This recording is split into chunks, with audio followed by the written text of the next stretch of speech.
What's up, Airheads? We're back once again in the virtual Airstream studios. I am technically in the virtual Airstream studios. I'm just on a different side of the room. If you watch our other podcasts, you recognize it. This is my weekly skews background, and also well read when we're not in the studio, which we won't be in the near future. That's all because I'm moving right now, and things are in flux over here. I'm in between studios, sort of as it were. So the POA background is currently no more. There'll be a new POA background in the near future, but Oh, can that's I why come out and that's. help you build it?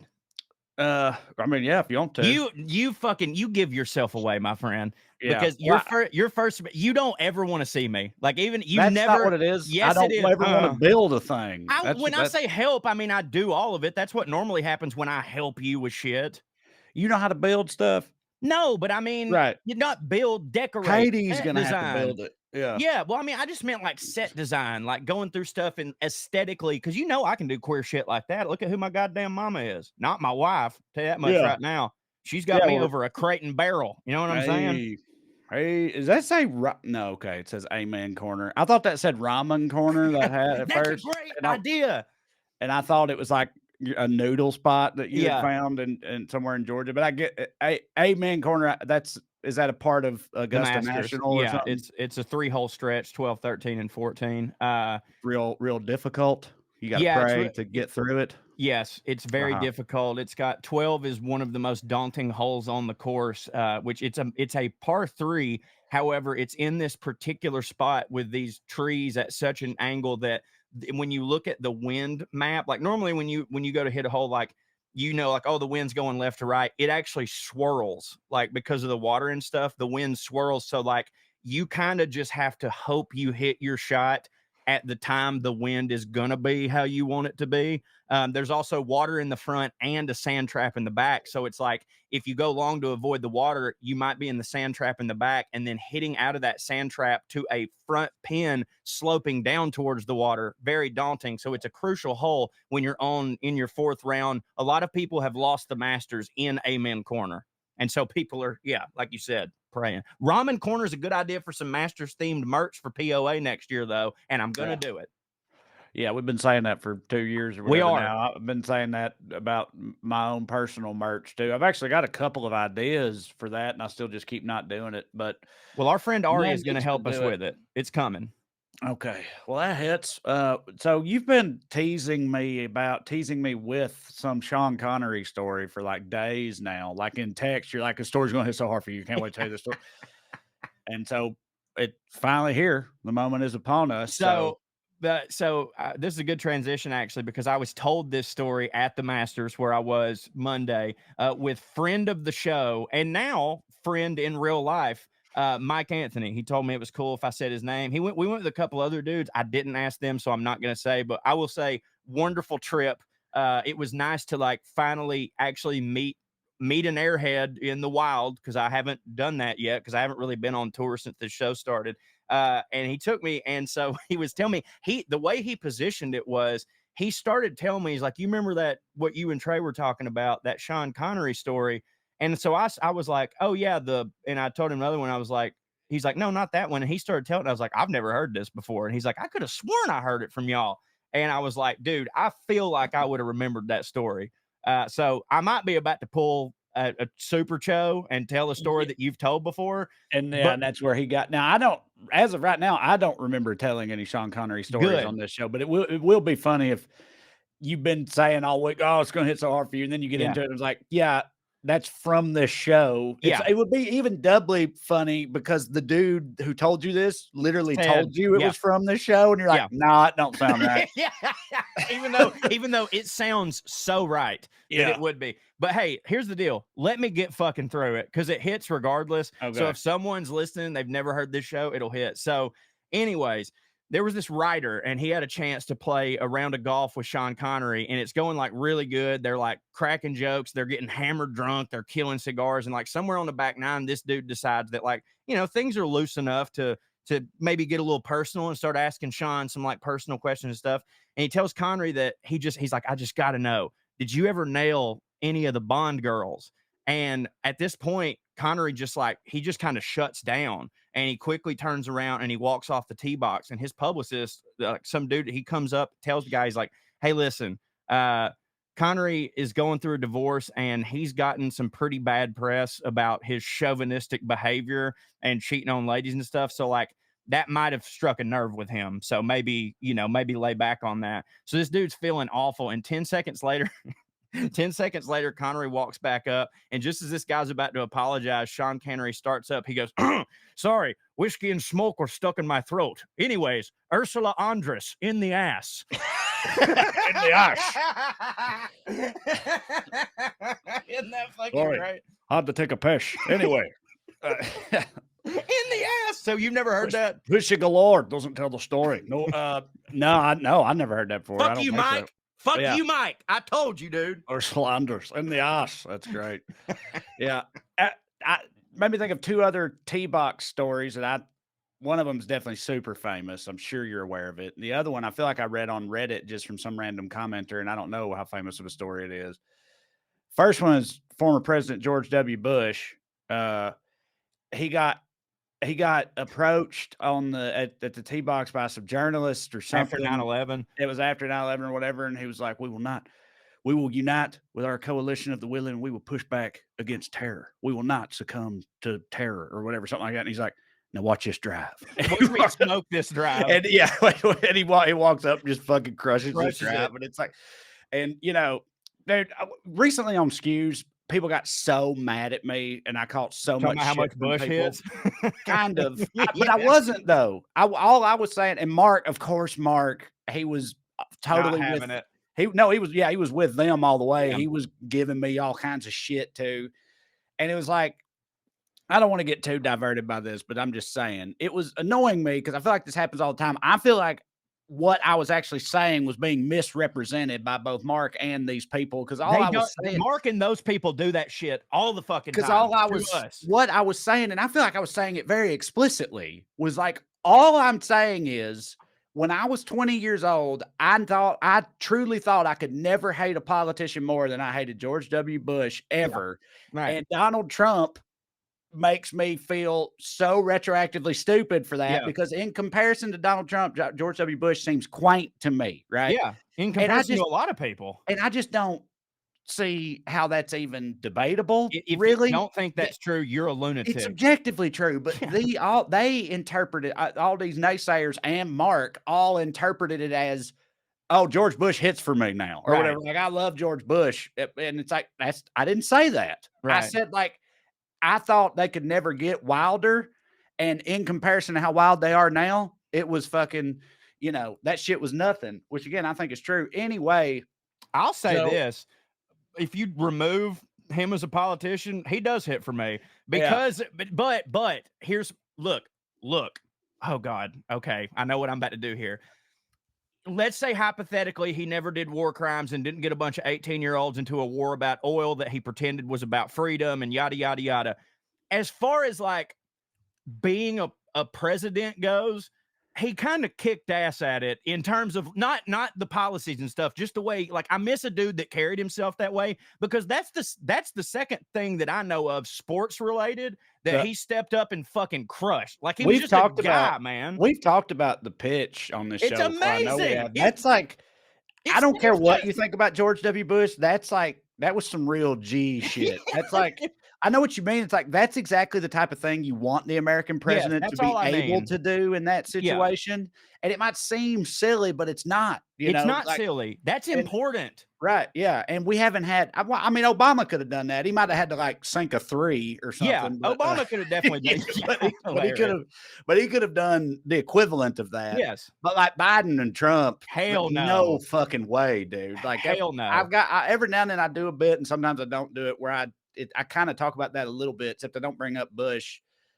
But it's about how I rewatched Independence Day with my sons recently, and the whole, and I think we talked about it on Well Read maybe before, but like one of my favorite parts of that, I fucking loved that movie since it came out. One of my favorite parts of that movie is Bill Pullman's big speech as the president, where he rallies the troops. He's like, "We will not go quietly into the night. We will not vanish without a fight."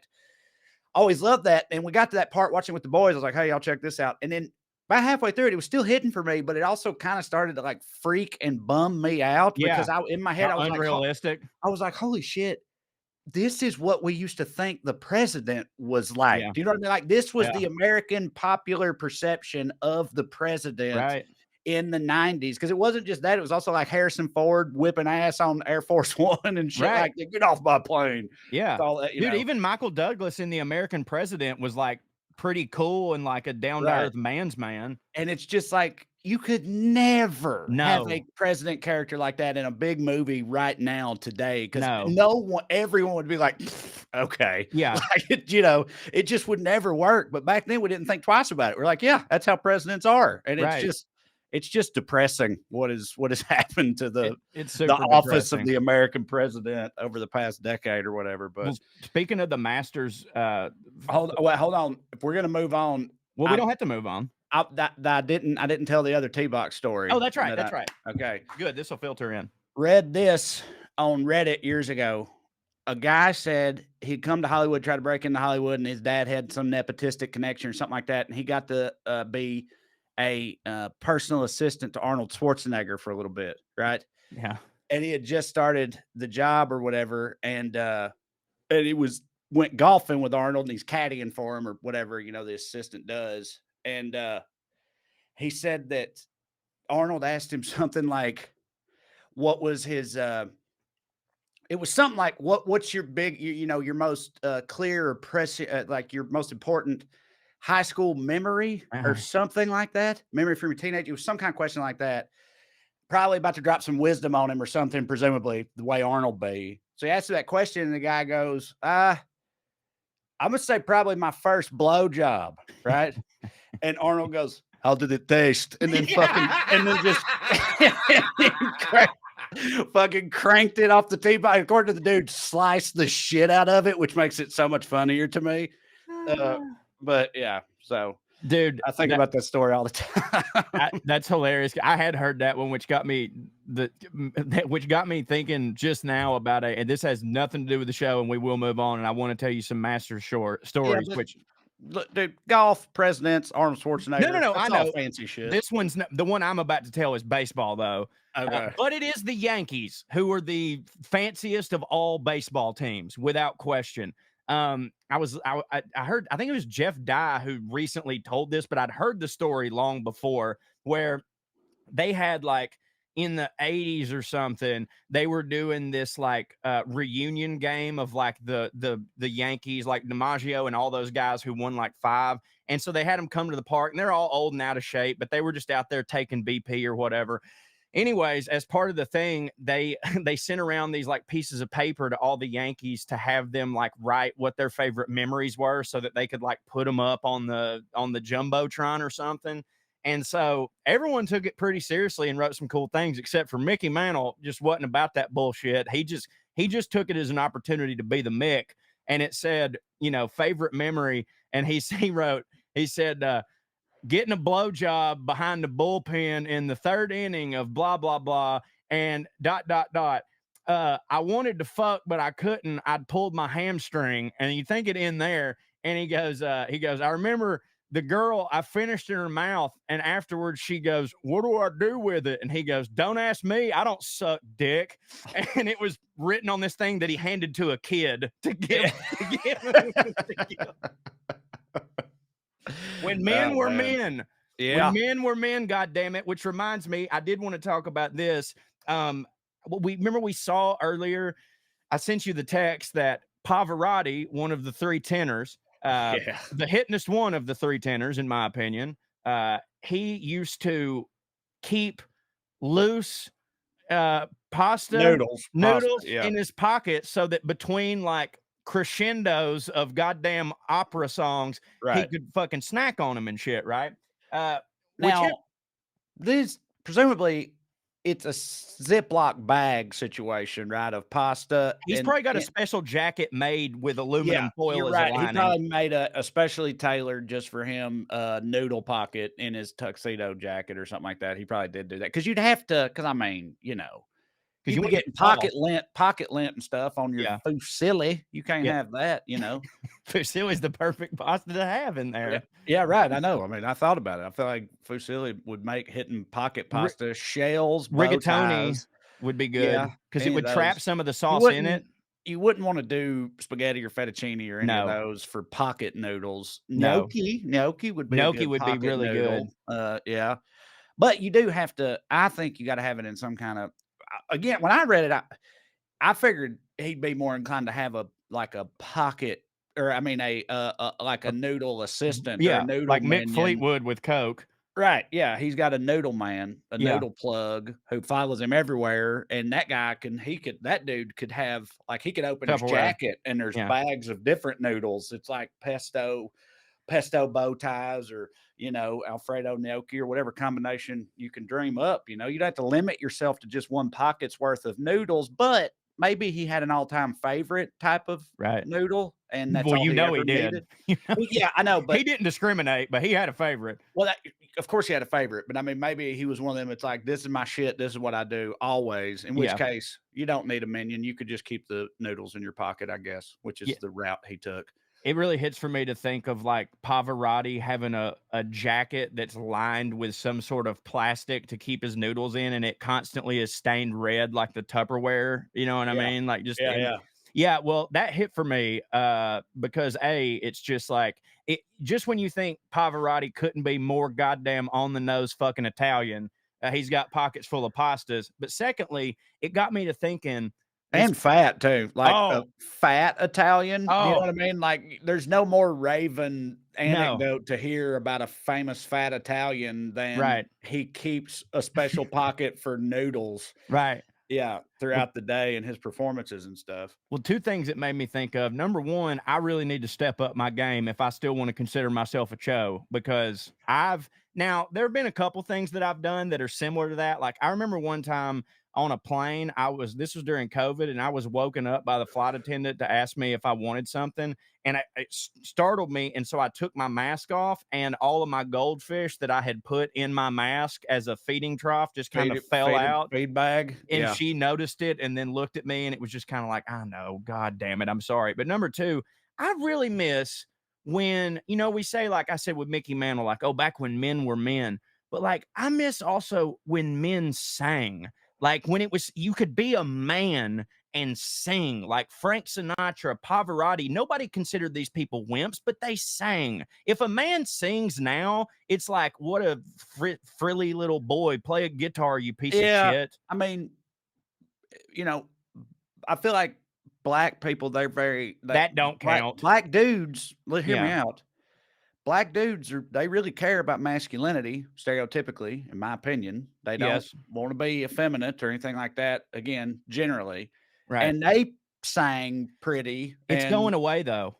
I think, yeah, I mean, I guess it kind of is going 'Cause away. I But yeah, saw a thing yesterday actually about the EDM like, nobody movement. on earth thinks Usher is a like, I mean, maybe now they do after The the Yeah, recent after the yeah, recent, Diddy stories, but, whatever. I yeah, mean, he was, like, raped as a child, allegedly. Not the right. same thing as Don't being hit. gay, but, yeah, but I was gonna say, Usher's like people think of Usher as like a Getting pussy. Lothario. Yeah, Yeah. right, exactly. Same for The Weeknd, No, I bitches hear love The Weeknd, you know what I'm saying? yeah, Like, but and they sang pretty, I don't um think the weekend's considered manly.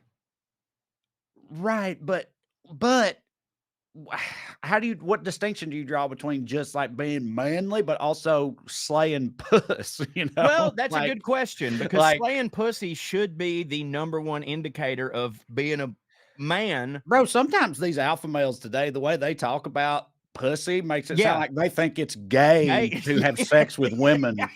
It's like I know. it's like the only thing worthy of their sexual attention is another alpha male or Right, something. It's like they're circling back to being super gay and right. homophobic at the same time. It's also weird, but anyway. But like that super like, the Sinatra type, like the lounge singers, which were like super fancy, they would play like the balls. They were always wearing a tuxedo and suits and all Right. that stuff, but they would also like beat the shit out of you. You know what I Yes, you're mean? And right. they It were is like different. Like the grown only men loved them, but now like Michael Bublé does the I exact was gonna same say, thing that yeah. they do, but he's not considered manly. No, Listen, but I love Bublé. I'm about to say he's definitely not considered any kind of tough guy or anything like some of those dudes were, or like, they were connected, they were fucking all that shit. He's none of that. But Buble is not. I don't think that he has the reputation or perception of being some little frou-frou pussy dude or No, but nothing. he's He's like, for women. People think yeah, that of them. He's for women. yes, I but don't he's think also cool. Like he's funny. Like couldn't agree more. you Couldn't see agree him, more. like you see him. He was on mushrooms at the Yeah. NHL All-Star game or Yeah. something, and didn't know that he was going to be like spoken to or so. He thought he Yeah. was just going there to hit. So he did some Yeah. mushrooms, and then he ends up on like a press conference stage Yeah. having to answer Yeah. questions and shit. He's like, I'm fucking tripping out right now. Like Yeah.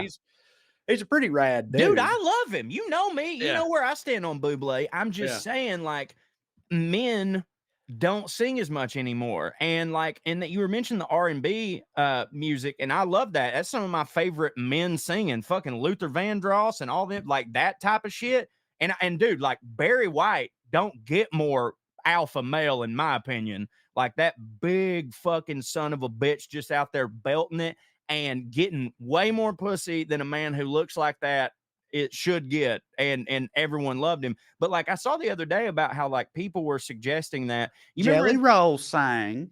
Jelly Roll do He sang, but he started hit rap. he started yeah, but he didn't really hit his he hit in a niche way. Like Yeah, I've got buddies that my buddy Shine, dude. I remember he was watching Jelly Roll freestyle videos on the earliest incarnations of YouTube in like 2007 and shit. So yeah, he been fucking with Jelly Roll for a while, but he did not even remotely approach going mainstream until he started singing pretty. right. And You now he know, sings pretty, and he's a big old tattooed good old boy some bitch. He's definitely not like, coded as queer or nothing, right. Well, like I take it back. Maybe men still do sing, not as yeah, much though, right. and it don't I hit.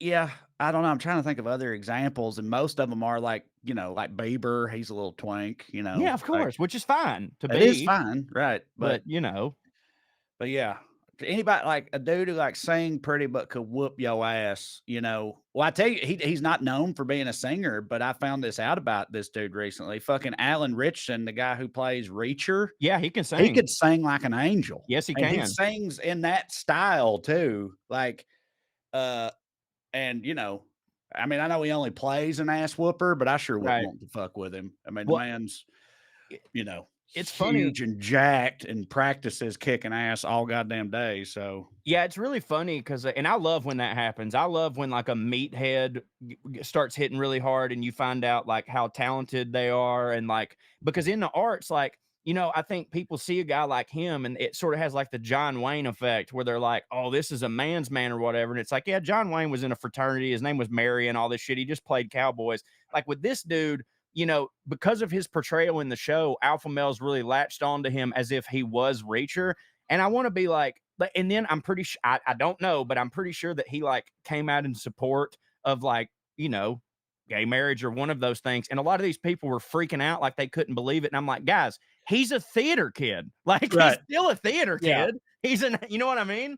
Yeah. Were you saying because John Wayne, you said two things. You said he was in a fraternity and his name's Marion. I Mhm. know John Wayne don't really hit for you. Were those two things pointing out that he's fraudulent in terms of his masculinity? Yeah. Because, right. Well, but I mean, to me, the stereotype about frat bros is that they're like them and these alpha male dudes No, no, who no. don't hit for me are like the Venn diagram is like Okay. this. And I say My this to point somebody is who was just in a that fraternity. I just mean they're very broy and my, very duty and they're very I know, homophobic and all that not shit. cowboys, not cowboys at all. They're That, rich, preppy, rich, yeah. preppy. I'm not saying it's wrong At to a be in a school like fraternity. Tennessee Tech University, there's Yeah, actually some overlap of the two. of course there And is. also at like UT Martin and stuff. Yeah, dude, They're all of fucking course there is. I'm just saying, like, there were people who literally, and by the way, these are the same people who were like, Liberace's gay? What? right. But they were like, John Wayne just was a cowboy who they started filming. Like they were like, that's Right. what this dude is. And it's like at the end of the day, he he was still an actor, and y'all are the type of people that are like, everyone in Hollywood's gay. And it's like he was in Hollywood. He was he was in Yeah. California, whatever. Anyways. What's up, y'all? Let's talk about jeans. We some jeans wearing some bitches around here. We some, some old boys. Old boys wear jeans. Been wearing jeans all my life. Love me a good pair of jeans, but not all jeans are created equal. Some of them, matter of fact, typically over the years, when I have found a pair of jeans that really hits for me and fits the way I want it to, I wear them until they're dust. Wear them Exactly. for weeks on end because that's how close a relationship I have with my jeans. I love jeans, Well, today's sponsor, The Perfect Jean, has finally solved all of your denim difficulties. They figured it out. They cracked the code, y'all. They make great looking, perfect fitting jeans that are as comfortable as sweatpants. What, you hear that? That's wild. Comfortable as sweatpants, but they're jeans. How can it be? The secret? Well, it's a special denim fabric that's super soft and has the perfect amount of stretch. So you can squat, do yoga. I'm doing yoga in jeans, but that's so perfect for me. Being the California queer from my hometown, you know Yeah, what I mean? I'm out here doing yoga in blue jeans. It's just perfect. Or you can like just Lenny sit around. Kravitz. That's right. Or you can just sit around all day in them and you never even want to take them off. That's how hard they hit. They got 6 different fits from skinny to thick, thick. They got waist sizes from 26 to 50. They got lengths from 26 to 38. Big boys, short kings, tall dudes, all the rest of y'all. They got you covered. For a limited time, our listeners can get 15% off their first order plus free shipping at theperfectjean.nyc, or you can just Google the perfect jean and then use the code POA15. That's POA15 at checkout for 15% off. Cho, you got yours in the mail. I'm moving right now. I haven't gotten mine yet, but they're on the way. You got yours though. How hard do these things hit? They hit really hard. Matter of fact, I texted you like off, not even doing promo, like, hey, dude, for real, these jeans really super hit because I'm like you, man. Not only are we jeans wearing some bitches, but like I'm also a big butted jean wearing some bitch. So, like, oftentimes when I get a pair of jeans that fits my butt correctly, they look goofy and boxy everywhere else, like a pair of capris just blousing around. And then when I get like the skinny jeans, like, they look good on my legs, but they hug up on my butt and it don't hit. Well, these perfect jeans right here, they make my butt hit and they look good everywhere else. And by the way, I got some dark ones. I would have not ever done that. My wife's been begging me to get dark jeans for a long time, and I just don't like them. I like the old school, which Mm-hmm. light, which they have. I like to look like a papaw when I'm Yeah. walking around. And I've always felt like, well, dark jeans, everybody's going to think I'm trying to be cool. But Amber wanted me to get them, and I was like, hey, well, if the perfect jeans is throwing me a bone here, I'll get them. And I'm very happy that I did because I have to admit, I do look better in them. They are as comfortable as a pair of sweatpants. I might even go as far as to say they're a little bit more comfortable because sweatpants are just kind of blobbing all over the place. These are as comfortable and as stretchy as sweatpants, but you can also feel they're there. They're sort of like like if sweatpants were a weighted blanket, making you feel safe. You know what I mean? Making you feel like you're secure and all that stuff.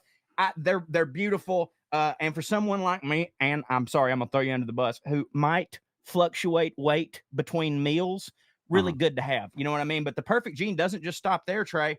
No, no, no. They have revolutionized t-shirts as well. The perfect tee is just enough stretch to hide that beer belly while accentuating your arms and chest for that flawless look. It's soft as butter without shrinking in the wash like all your other tees, which is true. That happens. The perfect jeans always has free shipping, exchanges, and returns. You can have peace of mind knowing that your order is completely risk free. It's finally time to stop crushing your balls in uncomfortable jeans, which I do all the time by going to theperfectjean.nyc. Our listeners are going to get 15% off your first order plus free shipping, free returns, and free exchanges. Guys, it's risk free. I mean, when you use the code POA15 at checkout, that's 15% off for new customers at theperfectjean.nyc with promo code POA15. After you purchase, they'll ask where you heard about them, and please support our show and tell them we sent you. Fuck your khakis and get the perfect jean. My master story that I wanted to share. I had a blast, and I want to thank Mike for taking me. By the way, Airheads, feel free to take me to the Masters anytime you have tickets. I really appreciated that. But we were there. You'll get a kick out of this. And so we're in the like, I don't know, it was like 13th fairway or something. And we were standing there in the rough behind the ropes because we had heard that Tiger was like about to tee off. We didn't know if it was on this hole or whatever. But we're like, we saw Tiger's name on a board and we're like, he might be coming this way. So like we're super excited. And then someone's like, he's on the tee. I think it's Tiger. I think it's Tiger. Well, we hear this cannon shot of a drive, hit, and we're just like, oh, sweet. So we start looking down the fairway. Well, all of a sudden I sort of noticed, I heard like a leaf get hit from above me. So I kind of looked up. Next thing I heard was just whap. And as soon as I hear this whap, I hear also this dude moaning like moaning Myrtle, Yeah. and this ball had squared this dude beside me, right, like not right beside me, but like I mean, honestly, from me to the other side of my room, like I saw it and heard the ball hit him right in the shoulder blades, and this motherfucker went, ah, like Yeah.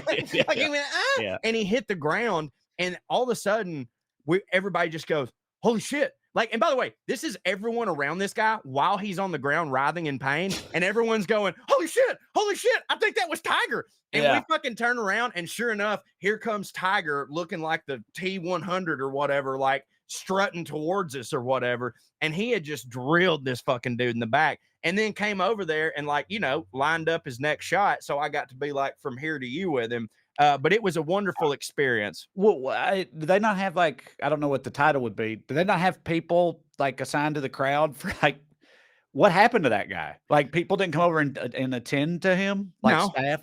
couple, Really? no, What if a spectator got, like, hit in the head with a ball, or they just let him I bleed think out on I the think if he'd have fucking got rough? hit in the head, it would have been, you know, a different story. I'm not now. A But lot. it's funny, but see, here's the thing. That implies that they do have people who are, you know, that's part of their job, is if, like, if a spectator gets injured, you gotta go out there and help them. Uh huh. And which further implies that in this scenario, those guys saw this dude get hit in the back Yeah. and, you know, start whining and crying and stuff, and they were just like, "Ah, hell, he'll be fine. Well, Let him walk it off. He's just being a bitch," you know? while I'm sitting, but to be fair to the people at the Masters and Augusta National, while I'm sitting here wildly speculating, let's keep something clear.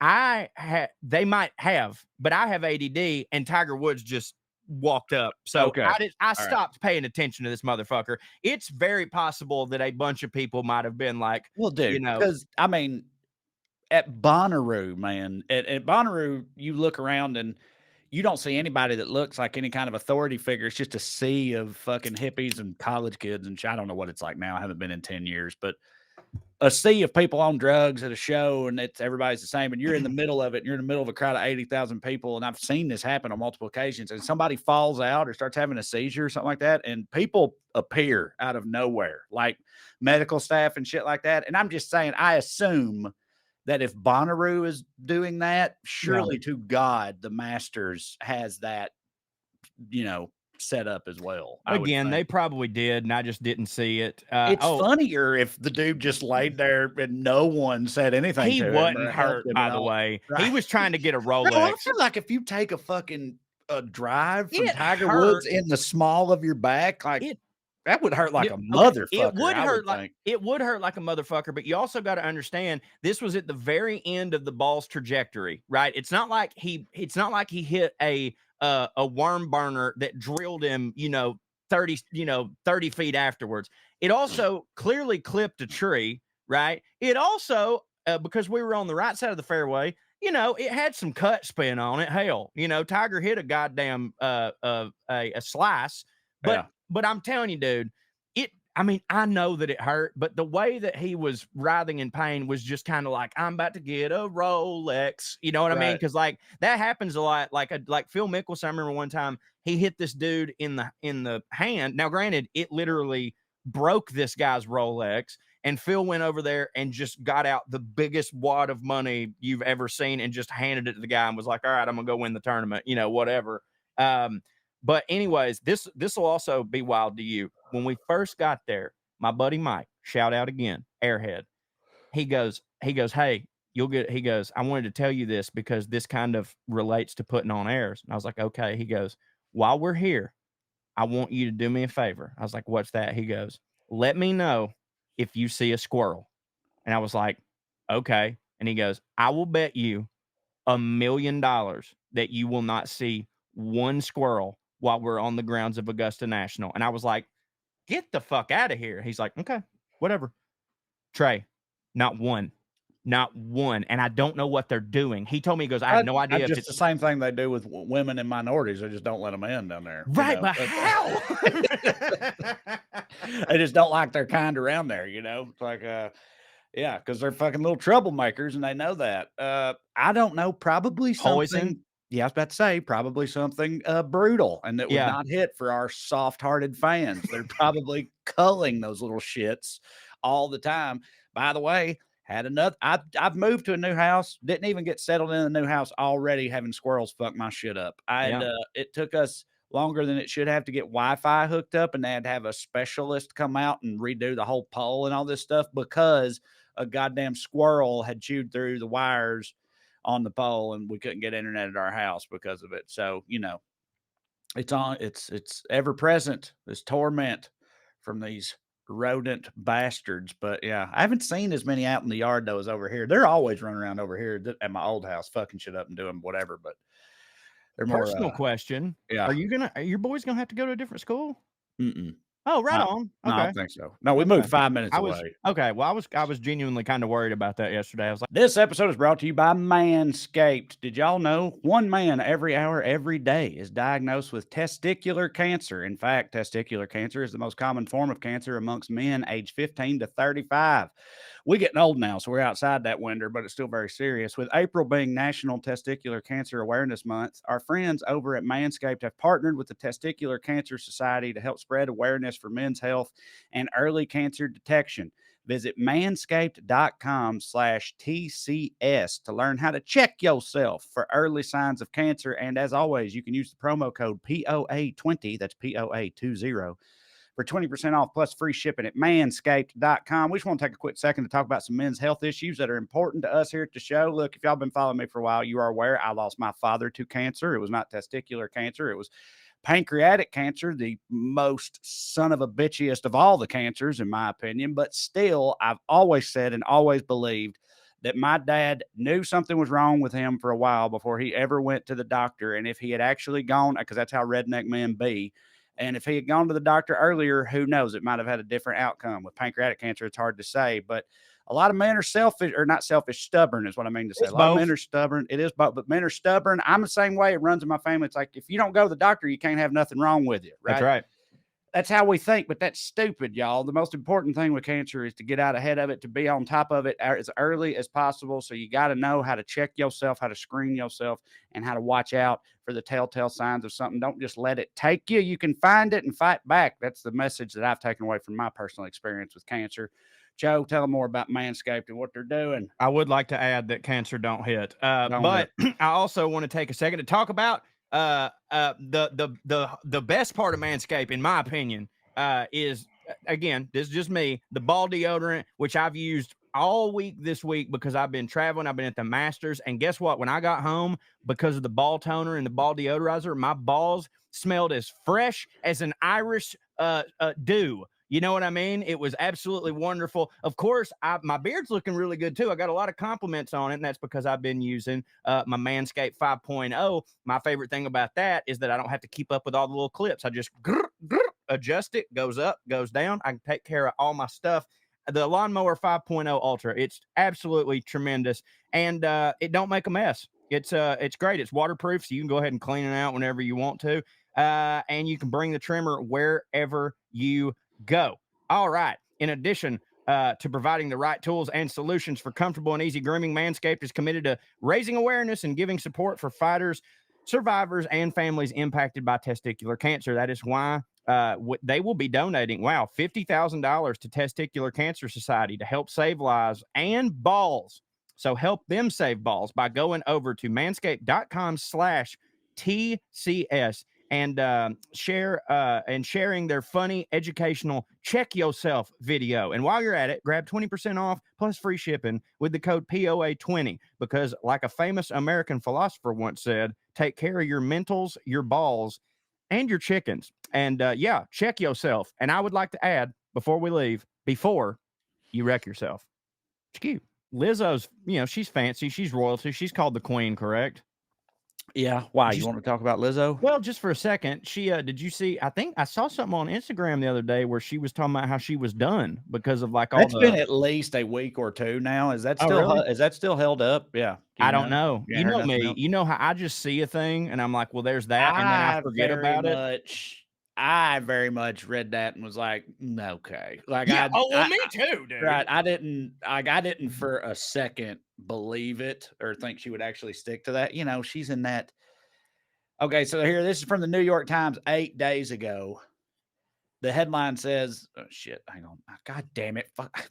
Well, while you're doing that, let me put it out here, that like I genuinely, and I'm sure you have the same opinion of me, I genuinely cannot believe that someone like Lizzo, who is like in a completely different stratosphere than she was several years ago, is still paying attention or giving a rat's ass what people are saying online. Do you know how far removed I would be from that shit? The only way I would know what someone said about me online is if one of my handlers told me, and I would fire them immediately. I could not agree more. Some people though, dude, they just can't help it. You know, it's like one of the more famous examples is fucking Kevin Durant, who's Yeah. one of the hittingest basketball players on earth. He got caught making fake burner accounts to Yeah. defend himself So against online crazy. trolls. Like it's nuts. Why? Like he pretended to be, you know, like basketball fan 640. And he'd find some guy, he'd sign in as that account, find some guy talking shit about Kevin Durant, be like, just so you know, Kevin Durant's fucking awesome. And like he got caught doing that. It's insane. I've Like, quit doing that and I don't hit. right, I know. Tell me about it. That was like one of the first things that I quit Yeah. doing upon Respect. hitting. I was like 3 months in and I learned that lesson. I was like, well, fuck all this. And I don't understand how you can hit so much harder than me and for longer and keep doing that. So anyway, this says the New York Times article says Lizzo says she is not leaving music industry after I quit post. Lizzo clarified she was not quitting music after writing on Instagram last week that she was starting to feel like the world doesn't want me in it. I'm trying to figure out what Was she just quitting social media? I'm saying. I'm trying to find that. Like what? Okay. NBC News says Lizzo says her I quit announcement was not about making music, but about negative energy. Okay. Oh, Well, I quit too. actually, according to her, she is saying that what you just said, Mhm. that's what she meant. This is what she said about it. I in a video she made and posted social media after people interpreted that outrageously. They interpreted that as her saying Yeah. she quit music, you know.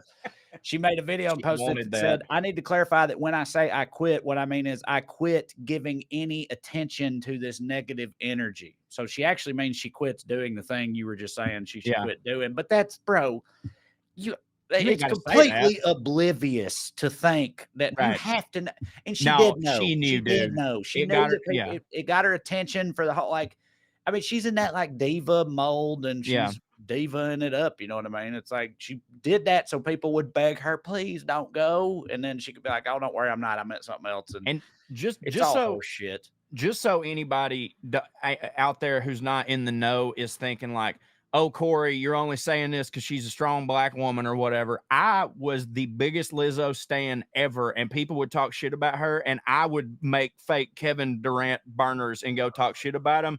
And that was until the allegations about her being an asshole to her like backup dancers came out. And so now I don't really give a fuck. But like it ain't, oh, if a man did this, you wouldn't give a fuck. Like, I love this woman. I felt so fucking betrayed. When all that shit happened, I was like Obi-Wan Kenobi, when Anakin was burning alive, just like, you were the chosen one. Like, I Right. Yeah. loved her so much. She was like there for the fats. You know what I mean? She was a self-love queen, all that shit. And then just down the drain.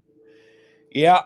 Yeah. And the way, and in the I quit post too, her whole thing, the other thing that I didn't really appreciate about it is, in spite of everything you just said, it also was framed as like, I'm so tired of being victimized by everyone and being, Right. given down the road and all this stuff. And it's like, The thing people don't like about you. right, is a thing you ought not have been doing, and Yeah. it's like, I guess I get that you have to, I don't know. I guess Because you she's can't, denying like, all of it. own up to it. Right. So if Yeah. you're denying all of it, then you can't. But it's just like, just don't act like all this is coming out of nowhere or that Yeah. it's completely unfair or whatever. Like people are going in on you because you've been accused of some serious bullshit. And it's like, the whole old poor me thing in that scenario don't hit for me. Matter of fact, it's a little Streisand-y effect in a way because, like, I feel like that was out of the media for a very long time. Like, that ship had kind of sailed and we weren't talking about it anymore. And then she does this, and now everybody's re-talking about the, like, well, she sort of made her backup dancers eat nachos out of a lady's snatch at the Cheetah in Atlanta or something like that. Yeah. This show is sponsored by BetterHelp. Y'all, let me ask you a question. What's the first thing you do if you had an extra hour in every day? Actually make it out for that run you've been meaning to take?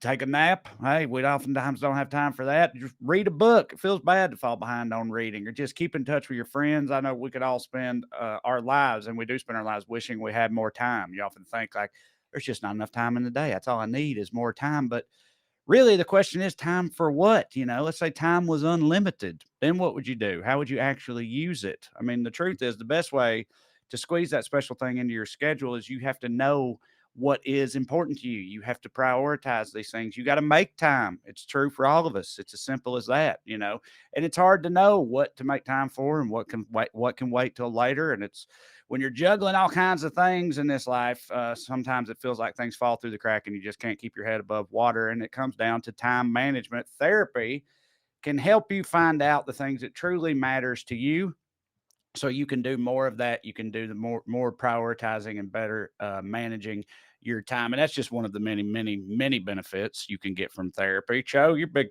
therapy advocate. Tell them about some of the other things that hit about it. Yeah, I'm a huge proponent. Matter of fact, I would say that some of my friends might even get a little annoyed at how much I just randomly bring up therapy in conversation. But like, it just helped me so much that it feels like a crime if I like keep all of that to myself. Because one thing I've noticed about therapy when you go through it is after you get done with it, you can really notice, oh my God, most people need therapy. You know what I mean? And my thing is, if you think you do, you definitely do. It has made me a better person. It's made me more relaxed person. It's made me someone who is better. I'm better at problem solving because of therapy. And I'll be honest with you, I used BetterHelp uh, because they sponsored the show, but it came at the right time. And I was like, you know what, man, I don't like going to places. And maybe the reason I haven't done therapy is because I don't want to set up an appointment and sit in there with a dude who smells like pipe smoke or something like that. And with BetterHelp, I don't have to. And the thing about them is, if you don't jive with your first therapist, you can move on as many times as you want. It ain't going to cost you anything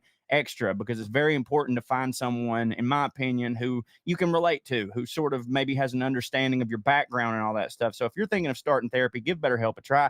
It's entirely online, designed to be convenient, flexible, and suited to your schedule. Just fill out a brief questionnaire to get matched with a licensed therapist and switch therapists anytime for no additional charge. Learn to make time for what makes you happy with BetterHelp. Visit betterhelp.com/POA today and get 10% off your first month. That's BetterHelp, HELP.com/POA.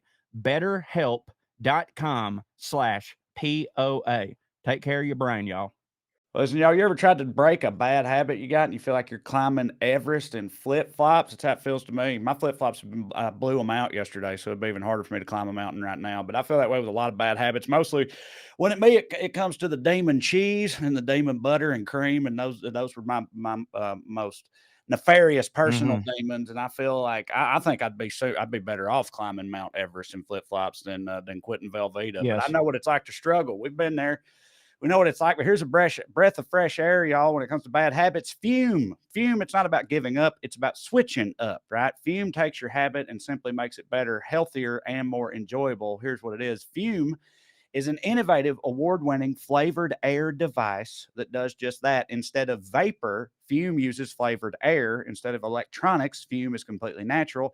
And instead of harmful chemicals, Fume uses delicious flavors. You get it. Instead of bad, Fume is good. It's a habit you are free to enjoy and makes replacing your bad habit easy. Your Fume comes with an adjustable airflow dial and is designed with movable parts and magnets for fidgeting, giving your fingers a lot to do, which is helpful for de-stressing and anxiety while you're breaking that there habit. Show tell them what you thought about Fume. Well, I'll be honest, I didn't know what to think. You know what I mean? But then I got it, and the first thing I noticed was the taste. It was a lot better than I expected. Like it was sort of like, when you're drinking like a hot cup of tea and you sort of breathe it in and you get all those floral and tea notes.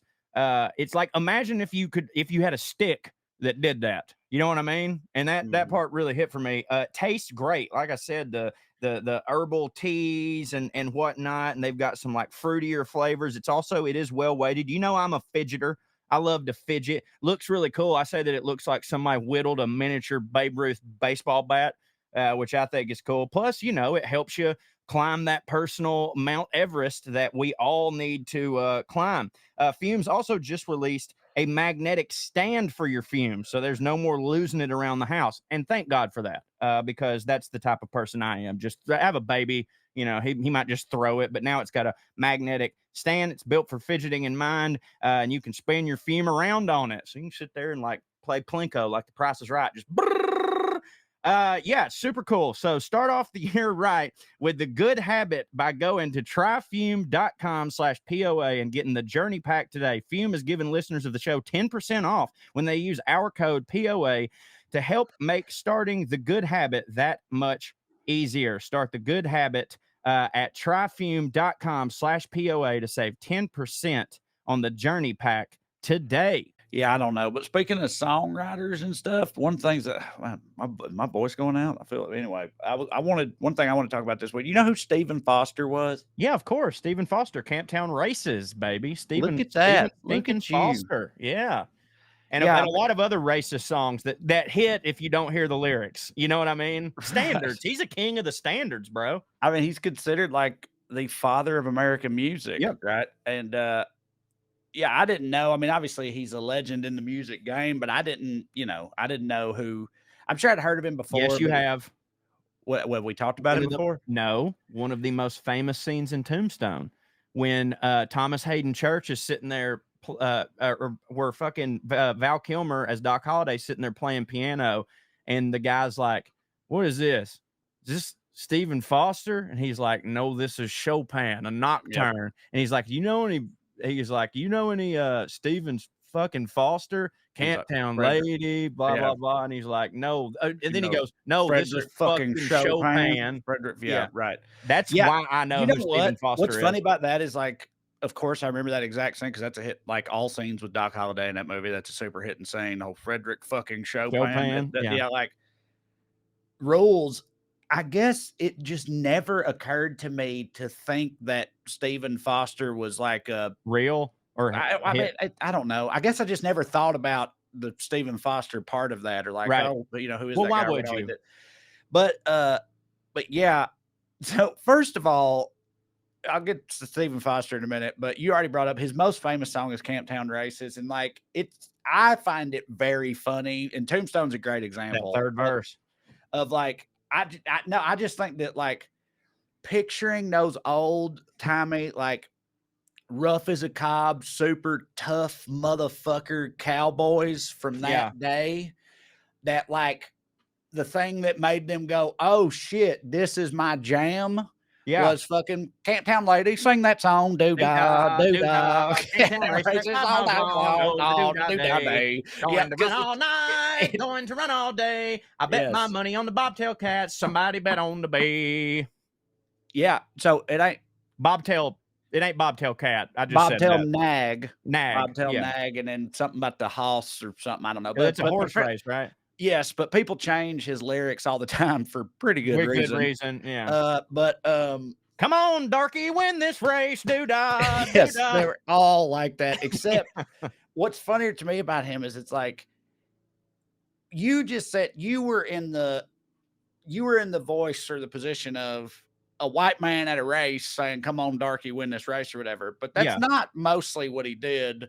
Okay. Mostly what he did was write songs where it was like, "I'm just old Black Joe dreaming for the plantation home." Where he was doing black voice? Yeah, dog. Yeah. Mostly. Like most of what he did and wrote was in the voice of like blackface minstrel shows. So he wrote all these songs about like I said, I'm just an old slave and I want to go back home to the plantation and I miss my massa and like all this type of shit like that. Like it's wild. And so it's just so fucking American and Raven to me in so many ways, because it's like people have a hard time talking about this dude because it's like you cannot deny his influence and impact. He was the first full-time American professional songwriter. He was the first one. Like he made his living entirely by writing songs and music, and he was the first person in this country to ever have done that. And he wrote over 200 of these songs and was just like, was huge. Like I said, the father of American music, and you can't deny that. But like 85% of his output Right. was just horrifically That's like fucking 3/5. racist. Yeah, a little more than 3/5 of his Yeah. output was very racist. But yeah, and what's funnier about that too is that he he was from Pennsylvania, and Oh, stolen valor. he only ever went to the South once on his Wow. honeymoon, and then he died in New York City, and also he didn't know nothing about none of it. Or I mean, I don't know if I should say he didn't know nothing, but I'm sure he somehow learned or whatever. But Dude, none of it was even his adjacent experience, is what I'm saying. He didn't grow up in or around plantations and none of that shit.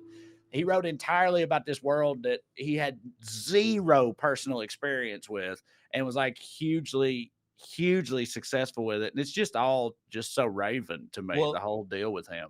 He was it's only funny. 37 when he died too. Oh, well, that part checks out. But dude, sometimes it blows my mind when people are like that, like how they're able to write about something that they never experienced, and do it well. Like plenty of people do it, and you can tell. You know what I mean? But then there's somebody like Stephen Foster who it blows your mind to hear that, which reminds me of the story, The Red Badge of Courage. Yeah, Well, I read that when I was middle school or whenever they make you it read was it. a standard, and I've recently reread it and holds up, smashes. It's fucking awesome. Well, the dude that wrote that was Stephen Crane, right? And when he wrote that story, it was one of the first things that he'd ever written, right? And all of these literary scholars and some of which were men of war, people who had been in battle, they were talking about how they've got to meet this guy because clearly he was a soldier who'd seen it all and blah blah blah blah blah. And he'd never been he'd never once been. Right. And he just got it. He's just one of them dudes that could fucking play, like Stephen Foster.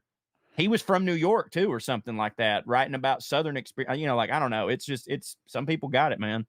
Yeah, and that didn't end. I can't remember his name or anything he wrote because I didn't know this until I heard Steven Dorff on a podcast. But Steven Dorff, the actor, right? Yes, I do. He a lunatic. I know. Yes, reportedly he is a lunatic, but Good for me. his dad was a legendary Nashville country music songwriter. Really? And they're not Southern. They're not Right. I think, are they Jewish maybe, or I don't know, but they're not Southern at all. But his dad wrote songs for every country legend ever. And that was his whole, that was his whole thing and identity. And I didn't Jerry know Jeff any of that. Walker from New York. I didn't know any of that until I, heard Steven talking about it on WTF or something like that. But yeah, like Stephen Foster, dude. Again, people change the lyrics to his songs and stuff, and for good reason. But "Oh Susanna," right? Yeah. It's considered one of the best known American songs ever. And the lyrics to "Oh Susanna," the original lyrics, right? So first of all, he wrote he wrote phonetically, and I can't talk too much shit about that because Right. we do that all the time too. But except we write is for me. phonetically in our own voice. Right. He wrote phonetically in Black voice. black voice or blackface or whatever. So these are his original lyrics to "Oh Susanna." It says, "I come from Alabama with my banjo on my knee. I's gwine to Louisiana, my true love for to see. Love. It rained all night the day I left. The weather, it was dry. The sun so hot, I froze to death. Susanna, don't you cry." The sun so hot, I froze to death. Yeah. Susanna, don't you cry. Anyway, chorus. "Oh, Susanna, do not cry for me. I come from Alabama with my banjo on my knee." This is the last couplet I'm going to say here, the last verse. The second verse of "Oh, Susanna," as written originally, goes, "I jumped aboard the telegraph and traveled down the river. The electric fluid magnified and killed 500. Yeah.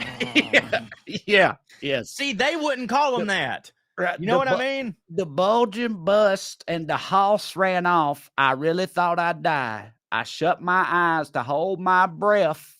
Sweet Susanna, potato pie. Susanna, don't you cry."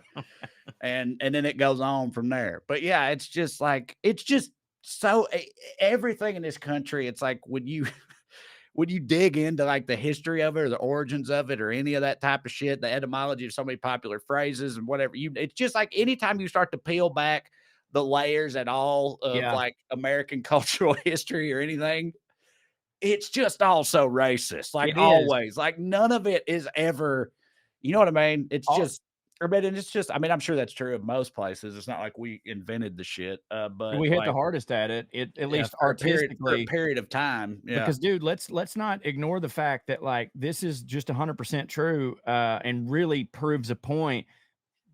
Before they let black people do anything like artistically or whatever, the most successful people were people pretending to be black or doing black stuff as white people. Like back in the day of vaudeville, like if you didn't do blackface and try to do mammy and stuff, you wasn't gonna make it, right? Right. So we went from the people who made it to the tippy top were people attempting to be black and lampooning black stuff. Then they actually started letting black people do stuff, and then they quickly became the best at it all around. So like it's just so evident that black people hit so much harder at all of that shit that we even had to pretend to be like them to succeed. Right. Yeah. That's my woke take. Yeah. The hit and take. Yeah. When he died at 37 in New York. Drunk. Well, they don't know. I mean, he had been sick and had a fever and all this, but they still Tuberculosis. don't. I mean, probably, people used to just, cough to death back then or whatever. Like they don't know exactly. Like some people have speculated that he killed himself or something. Like they don't know exactly for sure because he had a fever. He went to his hotel room there and then his riding partner came in and found him alive, but laying in a pool of blood. He Oh, died 3 hit. days later in a hospital. And in his wallet when he died, a scrap of paper that read, "Dear friends and gentle hearts." So I don't know if that was just the beginning of a song or what. That's all it said, those 5 words, "Dear friends and gentle hearts," and 37 cents of Confederate money. That's Wow. all he had on him when he died. Which was So worth nothing when he died, I would say. no, he died before the Civil War was over. Oh, okay. Yeah, you're right. You're He right. died in 1864. He Yeah. died in the So middle of the Civil War. in Tombstone, they were already talking about a fella who had died. Yeah, that makes sense. Yeah, that's crazy about old Susanna because, like, obviously now that you're laying it out, I'm like, yeah, of course that's how that song was. But like, it had never crossed my mind that that song was like written phonetically like a black person, just because I'd always just maybe it's because I'd always just heard maybe I've heard a lot of black people sing. I've heard that fucking frog from Warner Brothers sing it a lot. Now, oh, by the way, I wanted to say this, that goddamn frog. Bro. We're talking about American standards, right? And like Stephen Foster music. You know anything about that song? Hello, my baby. Hello, my darling. Hello, my ragtime Ragtime gal. gal. Send me a post by wire. Baby, my heart's on Hearts on fire. fire. Sometimes sometimes whatever it is. Yeah, yeah. Yeah. You know what Yeah, Do you right. know what that song is / was about? Like, do you know anything I about that definitely song? have always assumed it's racist in nature too, or No, something that okay, yeah, no, it's because not. dude, that frog, I cannot think of that frog without thinking of the Dave Dave Chappelle Chappelle, bit me either. about that frog, which is Welcome like, back to the yeah, WB. welcome back Mhm. to the So funny. WB. It's so goddamn funny, dude, because it's like it really felt like that's exactly what they was doing They at the were. time. Yeah, right. They were. I think about that frog once a day actually because Bane, you know, the in the old cartoons, that frog, like the whole thing was like a dude had it and he was like, "Oh, I'm gonna make He money on wouldn't, this frog," and and he it wouldn't wouldn't. perform for anybody but that dude, right? Yeah, and Yeah, Bane yeah. be doing that to me when like he'll be doing a thing like kind of Oh, on naturally. command, and I want to like show my mom, and I'll be like, "Bane, you know, whatever," and he won't do it, and That's I'm like, "You that fucking frog." Well, that's why that frog, I think, was like a hit of a character, is because that's a very relatable Yeah, experience. Anybody with like a baby or a toddler, also people, some pets are like that. You know what I yeah. mean? Like everyone has had that experience where it's like, watch him, watch him, watch. He does this cool Mhm. thing. Check us out, and then they just sit there staring at you like Yep, you're R-worded, yep. and yeah. So it Well, was a good, but making him a minstrel, yeah, or whatever. yeah. That part's pretty They funny. went with a Anyway, green frog, so that was good. yeah. Um, Yeah, Anyways, could have been a toad. that song was a comedy. Like, that was a comedy song, and it was making fun of the word hello, because when that song was written and performed, it was around the time that the telephone had just been invented, and before the telephone had been invented, saying hello was not really that common of a thing, and when they were it just wasn't said as much. And when like Alexander Graham Bell and all these people who were trying to market the phone, they realized like, oh, we have to come up with a thing that we tell people how to answer this thing. Like, we have to, like, teach people what you're supposed to do.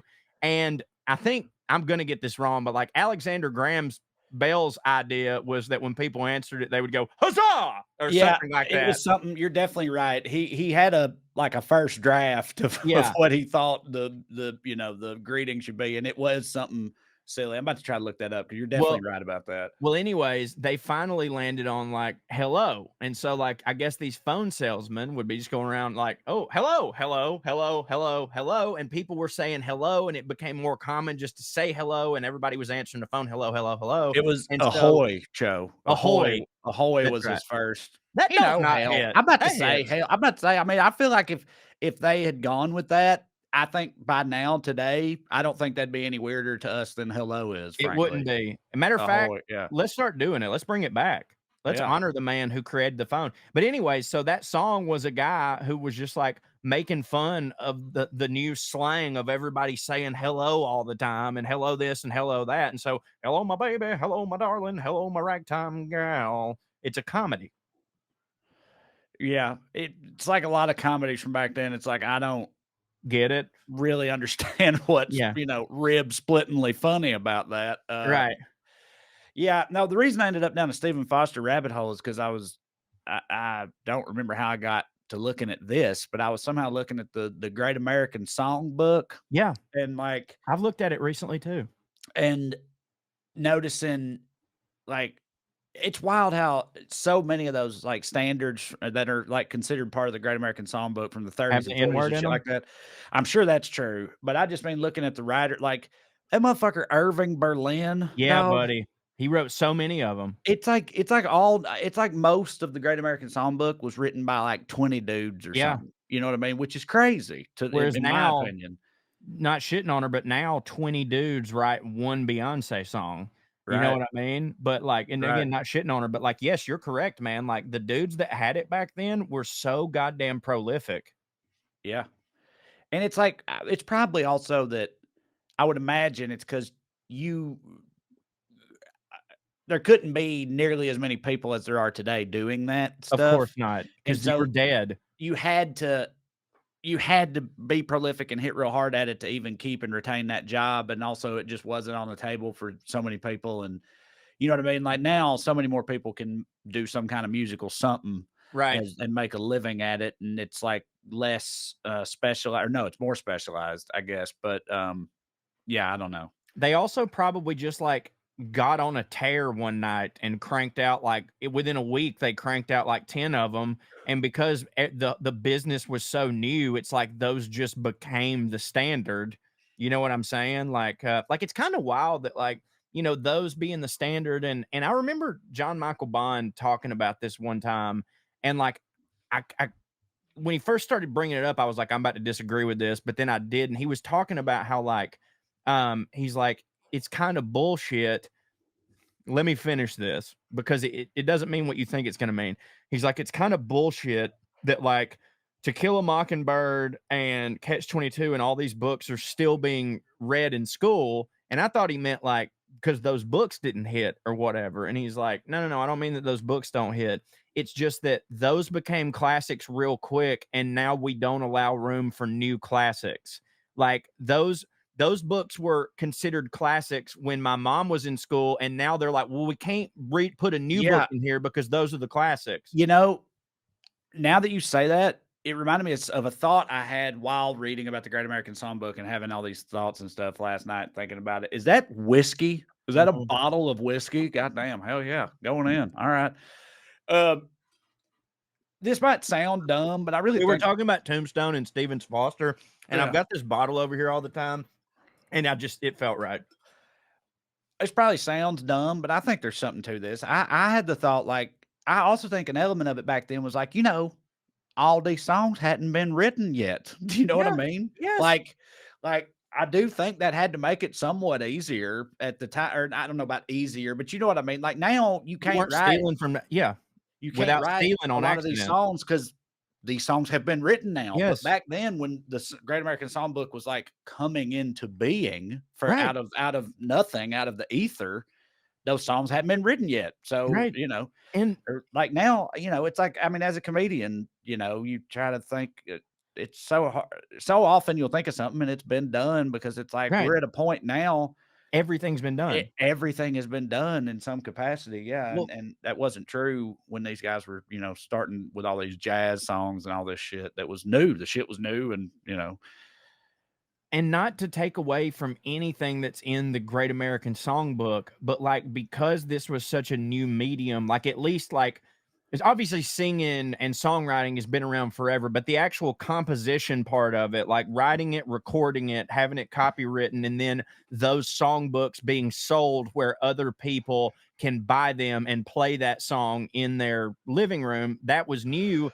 And I feel like when something is new and extraordinary and exciting, people have a tendency to just take what they get. They're like, oh, well, this is the thing. You know what I mean? Like, how can I? Okay, some of the early movies sucked dick when you look at them now, but they were what they got. And so people were like, this is fucking great.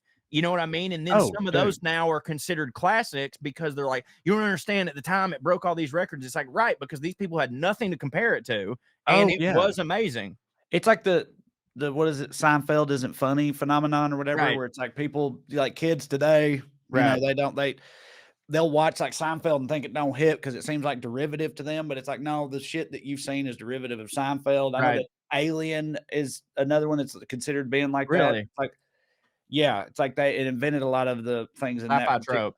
yeah, like sci-fi tropes and horror and all that. But anyway, I think all the time, and this don't hit for people, and it's one of those things. It's like it's not an opinion I'm proud of. It's kind of like when I talk about how the like trashy Southern version of Mexican food hits harder for me than authentic Southern California Mexican food, right? And It does. I know that that's like wrong and No, it's not. blasphemous to actual, well, I mean, actual Mexicans Oh, well, are yeah. more of an authority on it than we But are, they're and they nice would, people, and they don't care about that yeah. you having But that anyway, opinion. but anyway, this is kind of like that. But dude, I think, and there are some exceptions. Sometimes you watch, but like I've watched a lot of old movies from like the 60s or 70s, stuff like that, stuff that was like super groundbreaking and wild and shit at the time and blew Mhm. people's minds. And it's like, I feel like today, after all the shit that we've seen, how it's all Yeah. like they don't, if you consider the context, you're like, I can understand how Why this this was was great. wild at the Yes. time.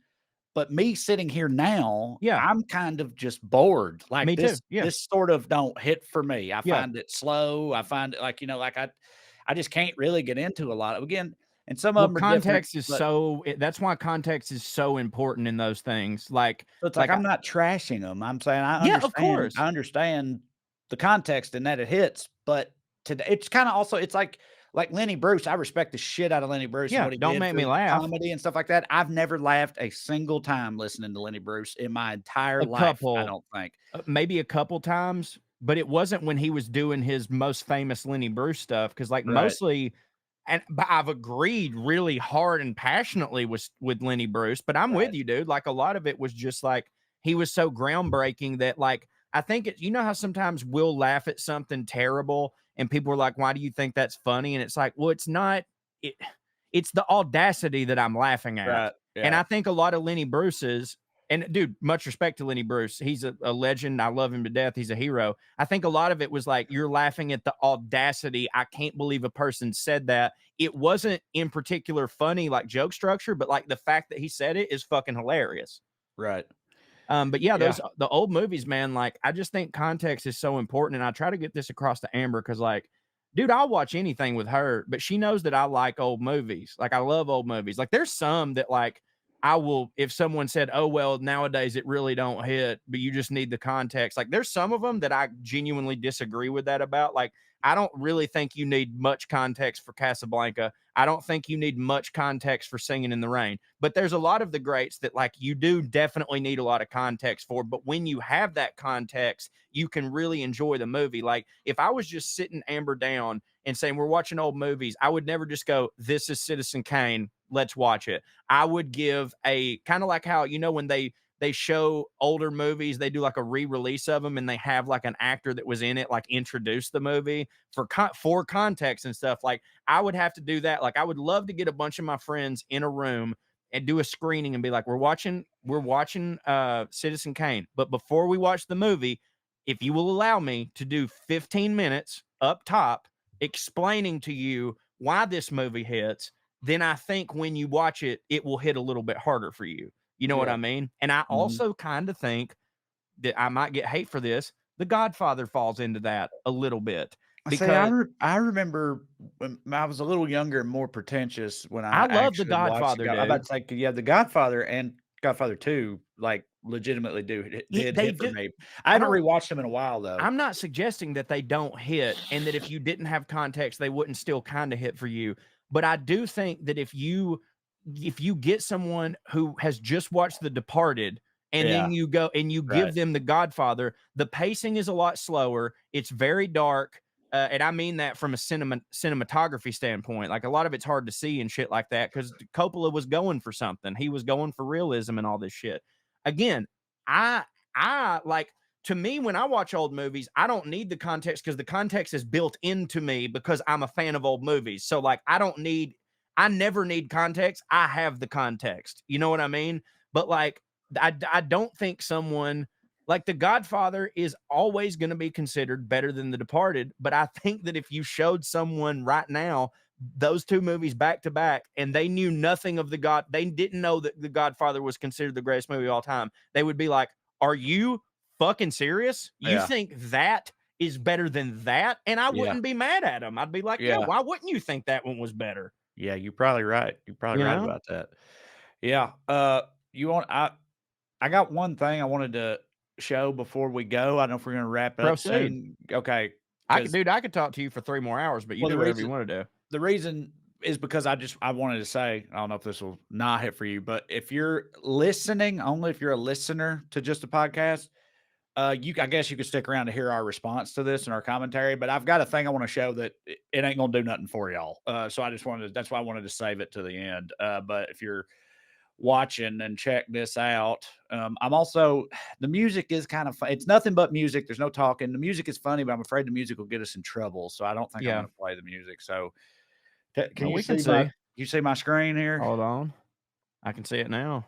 Okay, says it's an Instagram reel. Says a few months ago we saw something sad by the road, and here we go. So it's a Oh. beautiful stoat, which is sort of like a weasel, was Oh. run over and killed. So they said we want to preserve its beauty, and this is what they were hoping to get back, and this is what they got.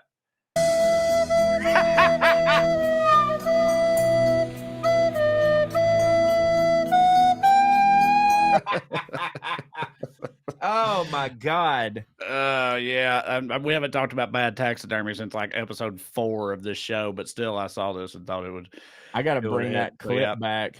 yeah. That's If y'all are only listening, it didn't turn out the way they wanted it to. It seems to be a horribly disfigured. God damn, Just showed him bro. again, but yeah, I realized It because looks like the that's like Leguizamo from Ice Age. yeah, he does kind Sid, he Sid. does kinda look like Sid. Sid, yeah, You know, I've never seen those movies, and I know really? that I know Well, you will I'm soon, I well, would no, imagine. like I know that they would hit for me sans Bane, but for They're some pretty reason, good. you would, dude. I'm a child, bro. Like I Right. love that. I like animals. I Yeah, like I'm saying cartoons. any kids thing that gets turned into a straight up franchise has obviously got some goodness to it, so it does hit, but it ain't they're not It's like not like Toy Story. Okay. they're not on that level, The first one, they're pretty good for, kids yeah, movies. I mean, they do hit. They do hit. yeah. They're just not like timeless classics like Pixar. Anyway, I thought I unmuted it at the very end. Could you hear the I could. It was Okay, the cool. Celine Dion wind But flute. played through like a recorder or whatever, Yeah, like played yeah. badly. Because in my head, I was like, well, the shitty version of it, that may not get copyright stricken or something. So I sort of rolled Look, the dice a little bit. Because what the before that, before it shows the terrible taxidermy, they're playing the regular Titanic yeah, song, and I thought we that would would have get it that would definitely get us got fucked. So I waited until they switched to the terrible middle school version in until context, I that makes the unmuted it. clip hit harder. I It know, it no, it's still it funnier. still hit for me hearing that. I love anybody that does a clip of that particular what's that fucking song called from the My heart Titanic? will go on. My Heart Will Go On. Oh, dude, speaking of which, I actually was gonna bring this up on the show and I forgot. There's some I can't remember who it is. There's some popular like it's not The Critical Drinker. I'm sure you know who that fucking show is. Unfortunately, I do. Yeah. He when he first started out, he like wasn't that bad, and then all of a sudden, well, grifting will grift. But like it was somebody like that who I know is like I say reputable. They've got a big following. They were talking about they were like genuinely trying to make the argument that by their definition, which they just assume, I guess, that you can make up definitions for things, that the Titanic is not what they would consider an iconic movie. I don't And even know how you could possibly I make that argument with a straight face. What are have you you talking about? How old is this person? Because if they were, I me don't and you know. were like, well, me and you were like middle school, early It don't teenage matter how years. old you are. But if you were there for it, like, dude, girls in my grade, and we didn't even have a movie theater in our town. Right. Girls in my grade saw that movie in the theaters. I'm not kidding. 9, 10, 11 I mean, times. I Like saw it 4. I'm saying people don't understand. If you weren't there or if you were too little to remember it or whatever, it was a unbelievable cultural phenomenon. But Like, dude, e and even the if you highest grossing movie of all time and fucking like, I was about to say, I like, mean, even if you weren't there, scoreboard. Like, now I know and it's like, even me, the well, thing with me is, and I know you weren't like this, but I was kind of a hater at first because, like, again, my little sister loved Leo so much, and it I was like wanted to hate it. it was a romantic movie, it was a lovey-dovey movie, and all this shit, and and everybody was so into it, and it was so huge, and I was like, "Come on, bruh." And then, but when I going into it as a fucking edgelord 12-year-old who wanted to hate it, Yeah. by the end of that movie, I was like, I mean, it kinda Bangs. slaps. Yeah, Bangs. right, yeah, like, And it's dude, kind of a every head must bow, every tongue must profess, and now as an adult, I think it's awesome, well, but, dude, I like, was about to say, like, it is like it's funny is like you don't consider as oh, that's not an old movie. It's fucking 30 something years old. And like this is before CGI and stuff got really good. Like that movie holds up like a motherfucker. Like it holds up so good. But like, I don't care what your definition of iconic is. Like, again, you look at it was the highest grossing movie of all time. All right. You look at the people who were in it, look at the Oscars that it won, look at the careers that it launched, look at the fact that like I'm sorry, I don't if you don't like if you don't like a movie, just say that you don't like a movie, but you can't objectively say something's not iconic when that goddamn movie still gets referenced on a daily basis on the internet. Like it's dude, you can't scroll Reddit for more than 2 hours without seeing someone wanting to talk about, I'm pretty sure that 2 people could fit on that fucking door. You know what I right, mean? Like what do you mean it's not fucking iconic? right, Iconic does not mean, by the way, the word iconic does not mean something you like, no, right? It's not what it means. People, and I'm so sick of this fucking culture we live in that does that, who thinks like something can't be this if I don't personally like it. Like they'll be like, let me use an example to get us some fucking hate, and I don't give a shit. People who will be like, well, Kid Rock was never actually good. Fuck you. I saw someone the other day when someone said like Kid Rock hosting a celebrity whatever, and someone goes, I really don't think you should put Kid Rock and celebrity in the same sentence. And I'm like, look, celebrity doesn't mean someone right, famous that you like. It means right, someone famous. right. Right? I'm sorry. Fuck you. All right, I need to shut up. You see what happened? Do you see Yeah, what you happened? hit that. Yeah, I took a drank swig of that whiskey whiskey. and Sweet Kid Rock whiskey. came out. Less than 6 minutes later, you're like, Kid Rock fucking hits. God damn it! Out of nowhere on a Yeah. show that has nothing to do with Kid Rock. Yeah. It just welled up. All right, Yeah. fuck me. All right. Well, listen, go to TreyCrowder.com and check out upcoming tour dates, Seattle and Vancouver next weekend. So you there. Love you. Bye. How about that? Bonuscorey.com. You can see it right down here. Go there for all my extra stuff. And hey, if you're just listening, we would like you to watch the show. Go to watchpoa.com and listen. Even if you're not going to watch it, go ahead and just subscribe to our YouTube. We had like 300 people subscribe last week, which is huge for us, and we want to keep that moving so that we can do Matter more. of fact, I'll say the same is true in reverse. If you're a dedicated only watcher, Yep. Get on your podcast app on your iPhone. 5-star review. Assuming you have, and subscribe to the audio podcast. It don't cost anything. Oh. If you're even if you're not going to listen to it, who cares? Both of those things would hit for us and would help the show out. So yeah. And Trey, you know what's really cool? I forgot to bring this up. If you want to hear our book and you're like, oh, I've been waiting for the price to come down. Well, guess what? Yeah. It has. On Audible, you can get our audiobook for only $5.99, which all April, by the way, all through the month of April, Audible's doing this special deal. And I also think that this is a good time for some people who bought the print and were like, damn, I wish I'd have heard it. Well, now you can have the best of both worlds because they're giving it to you at a very, very low price. Obviously, if you're an Audible member, you can use your credit, but if you're not an Audible member, you can get it for $5.99 all throughout the month of April. That's Round Here and Over Yonder, our travel book. And thank you guys for listening, and stay fancy, mother of huggers. Skew. Here's Lydia Lovelace. 1, 2, 3, 4. 1, 2, 3, 4. Royalty and rednecks are alike. They both like cutting and picking fights. Biscuits and baked beans where they don't belong. Sit on down with Corey and Trey and learn some fancy shit today. We'll laugh a little even when they're wrong. They'll take you to a magical place where if you call someone a cunt, nobody cares. They keep it debonair at putting on airs, putting on airs, putting on